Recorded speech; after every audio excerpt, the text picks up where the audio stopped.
Over here in the red. His fruit is so good, you can't not get it, Artosis. GSL 과일 장수. I'd buy fruit from his stand any day. Buy it. Pay $10 for a banana. There's a sign for HongUn Prime. I think it was a tip. Kills mutalisks with phoenixes.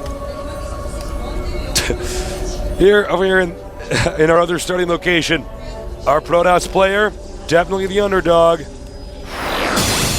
홍은 프라임 위. See a pylon at the bottom of the ramp. Could mean Forge expansion, could mean Nexus first. This is a map Protosses do Nexus first on occasionally. Yep. Could just mean he wants to have kind of a wall in ready and do it with gateways and cyber core. What have you. Yeah, whatever it is he wants to put in that wall. It's kind of like one of those foam puzzles that little kids have. Yeah, the square isn't supposed to go through the round thing, but it's child friendly and you can just push it through if you want. Well said, Artosis. Well, HongUn Prime hasn't revealed to us what he wants to do yet, but it does look like, in this case, actually, excuse me, I think he has, I think we're going to see a quick Nexus here. Yeah, and I like FruitDealer. He is going pool first with gas, and his Overlord at the same time scouting this here. And the thing is, if you go Nexus first and follow it up with a Forge, or follow it up with anything, correctly placed Roach aggression will break you. You will be broken on this map. You can sit there and make 4,000 cannons if you really want, but then the Zerg is going to feel pretty all right, especially if they all that money on cannons. You spend a lot. They can force so much. Even you make 5 roaches. There's so many ways you can do the aggression. I'm actually really excited to tell everyone about this. Get ready. You can make just a handful of roaches and force like a trillion billion cannons while you expand, or you can make roaches non-stop and just break through, or you can go ahead and actually FruitDealer's going to get Zergling speed. All right, anyways, I'm going to keep telling you guys because this is a good thing to know for Zerg players out there. You can make a bunch of roaches and just break through, or you can go make a handful of roaches, start forcing cannons while teching to Nidus, lining Overlords up on the sides of their base, and between all of your aggression everywhere, it's like a huge percentage chance that you're going to actually get a Nidus off in the Protoss base. So I'm just absolutely flabbergasted that he's going speed. He could just put a roach horn down. Even if you get just like 3 roaches, you can force so many cannons. Whereas Zergling speed is going to do literally nothing in this situation. He's just going to have some speedlings that can't really do anything. He's going to be like, all right, I guess these will sit out here. Yeah, I'm surprised he didn't go roaches as well. No, we do have the automaton down here.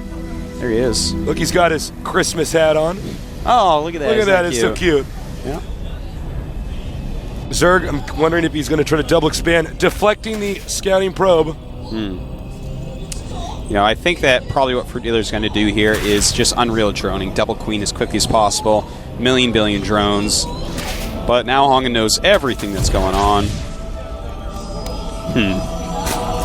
And HongUn only had to make, let's count how many cannons, Staceless. 1. He had to make 1 cannon. You want to make the Zerg make the Protoss make as many cannons as possible. Yeah. Because those don't help him out later. He will end up making a second over at the Destructible Rocks. But that's going to be a grand total of 2, with the second one being after his tech. Yep, HongUn Prime is in a good spot right now. He's actually cranking out a bunch of Zerglings, Artosis. Huh. What do you think? A Baneling nest as well. Looks like he's going to try a Baneling bust. Looks like he was faking going for an econ opener. Probably making HongUn Prime feel pretty comfortable. Yeah. Well, HongUn does have 2 gases out, so if he gets some sentries out, that can really mess up a Baneling bust for sure. That's true. The Forge doesn't have a lot of health, so you can break through there, but another wall can be made. If he catches wind of this, he can throw up a bunch of cannons, and you're not going to feel too good about your chances. Certainly not. Now we have the gateway explosion happening for the Protoss. Yep. A sentry also on the way. When he sees Banelings coming, he can just throw it up and let the cannon do its mischief. The mischievous cannon. All right, the Banelings nest is done. Now this is... Very interesting. I A lot of banelings am being made. very curious to see how this works out. Yeah, you know, it might work because it looked like he was going for something economy. HongUn, in fact, is powering very hard, Tasteless. Yeah, he is He's powering so hard. Yeah, a lot of gateways going up and +1 attack being researched, and he's even chrono boosting it a little bit. So that's pretty strong powering right there. Does he see this? Oh, Tasteless. Oh, barely Yeah, spots he it. barely sees that, but Sentry is way out of position trying to kill that rock, and he's definitely going to lose this wall in. Uh-oh. Never mind, maybe not. Sentry on the outside. And it looks like we are going to get banelings in there. And HongUn totally out of position, being really, really greedy. A lot of Zerglings in there, and this is definitely a position that FruitDealer is going to be happy with. I don't know if HongUn can recover from this. More and more lings on the way. A lot of Zealots are being made, but he's going to want to fill in that wall in immediately. Cleans these up with the Zealots. And FruitDealer suddenly is like, oh, all those banelings for that? He actually didn't do all that much damage. And HongUn has stabilized. He's going to have to make the banelings again. I guess. I mean, I don't know. Yeah, if he does that again, I'll be pretty impressed. Trying to break through here as well. But, you know, the thing is, Zealots are going to own those up pretty hard. Sentries, of course, going to buy a lot of time. I think FruitDealer screwed up his all-in. Yeah, he definitely did. Not the best choice of an all-in either. No. You're going to all-in, you do it with roaches in this type of situation. Yeah, this just isn't good enough. Yeah. Note, second Cybernetics core, because Cybernetics core has more HP than a Forge. Definitely the reason he threw that down there. I don't think he wants to upgrade air weapons and air armor at once. FruitDealer right now, he has switched over to droning up a little bit, is teching up, but I mean, from here, this is... I don't really see this as a very winnable situation for Zerg. Yeah. It's kind of funny how they're losing the maps that they should win to each other. It's an interesting way to go about things. I don't know if it's actually possible for FruitDealer to recover. Twilight Council. Yeah. Would surprise me if we see Blink. Yeah. Charge could be quite good as well, because there's so many Zerglings out there. Blink, an amazing ability, and also a very good book, Artosis. Yeah. I just finished reading it. Now. Yeah. And he's going to go ahead, break right through there. I love how he refills his wall in with the Forge as he gets out with all those units. Just going to warp units on the outside. FruitDealer right now has to be thinking, huh, how in the world am I going to stop this one? And it's a good question, Tasteless. It's a very valid question by FruitDealer to himself.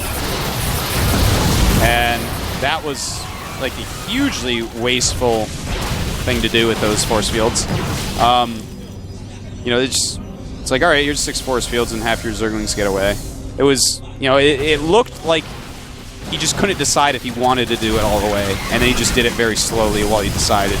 You have to be very decisive with force fields in situations like that. If you're going to use 6, use them. Do them quick. Right now, very interesting, we do have Burrow being made, as well as Blink, and those +1 weapons. So the Burrow is going to be for these Banelings, Tasteless, and will it finish in time? He's trying to slow down as much as he can. So, oh, look at this. It's just, oh my God. He's slowing him down by throwing everything he has into him. It's going to Burrow. Burrow's done. Oh my God. Does HongUn know? Oh my God, this actually works. It's definitely a possibility.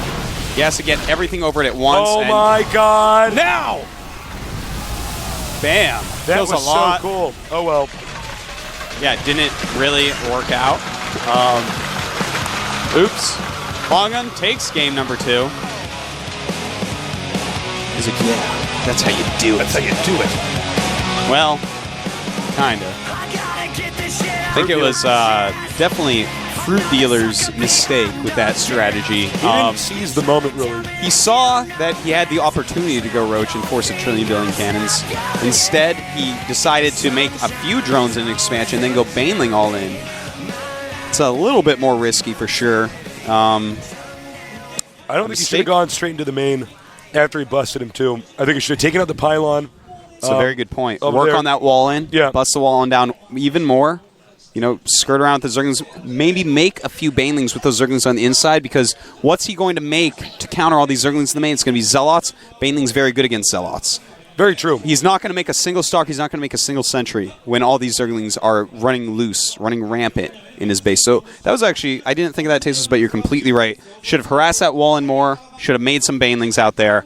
And FruitDealer, definitely, it could have gone a different way. Yeah. But everyone makes mistakes, even GSL champions, Tasteless. That's right. Even GSL commentators make mistakes. No, we don't make mistakes. No. Maybe the Korean ones do, not us. Not us. Never. We are going to... John, are we going to take a break? Do we know? I don't believe we're going to take a break then. I don't want to break. That's too bad. I don't want to break either. Well, these games have been pretty short, actually. Yeah. Shikuros Plateau is next. Pretty good map for PVZ. I like the PVZs I see on this map. I think it's pretty even for the matchup so far. I don't think there's been enough ZVPs really played on it quite yet because to all decide. we've had is TVZ for the season. But it's a pretty interesting map. Protoss loves to fast expand on here. They also love canning in Zerg. That happens quite a bit as well. And we are going to have a break. We are going to take a quick break, so go get that laundry out and put it in the dryer.